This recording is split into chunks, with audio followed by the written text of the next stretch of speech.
हम के ऊपर लानत है भाई कि जो अपनी मिल्लत और कौम और वतन के बच्चों के साथ ये करते हैं। जो तहरीके लब्बैक पाकिस्तान के ऊपर जुल्म और जबर के पहाड़ ढाए गए हैं, क्या वाकई इसके अंदर पीटीआई मुलव्वस थी? हम मुल्क के अंदर सियासी सूरत गर्मा गर्मी का शिकार है, वहां तहरीके लब्बैक पाकिस्तान के ऊपर भी जुल्म और जबर के पहाड़ ढाए जा रहे हैं। नाज़रीन इकराम, अगर हम तहरीके लब्बैक पाकिस्तान के मौक़िफ़ को जांचे तो उनका यही कहना है कि जो जुल्म और जबर के पहाड़ हम पर ढाए जा रहे हैं वो तहरीके इंसाफ की तरफ से हम पर ढाए जा रहे हैं। 12 रबीउल अव्वल वाले दिन तहरीके लब्बैक पाकिस्तान का जुलूस हवेलियां के मुकाम से बरामद होता है और वहां पीटीआई के कारकुनान की जानब से तहरीके लब्बैक पाकिस्तान के ऊपर शेलिंग की जाती है।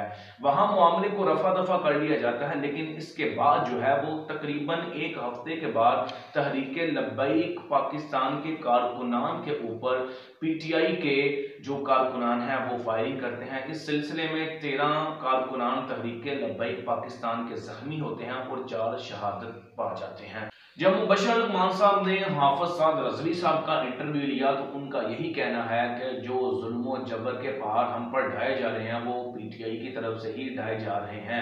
अगर मैं आज आपको इंटरव्यू दे रहा हूं तो अल्लाह रब्बुल इज्जत का फजलो करम इसके अंदर शामिल है, वरना पीटीआई ने हमें मारने की पूरी कोशिश की थी। तमाम रुदात, तमाम कहानी, तमाम पस मंजर मैंने आपके सामने रख दिया है। अब फैसला आपके हाथ में है कि जो तहरीके लब्बैक पाकिस्तान के ऊपर जुल्म और जबर के पहाड़ ढाए गए हैं, क्या वाकई इसके अंदर पीटीआई मुलव्वस थी? और भी बहुत ज्यादा हकाइक इसके अंदर शामिल हो सकती हैं। इंशाल्लाह वो हम जानने की कोशिश करेंगे नेक्स्ट वीडियो के अंदर। अल्लाह हाफिज।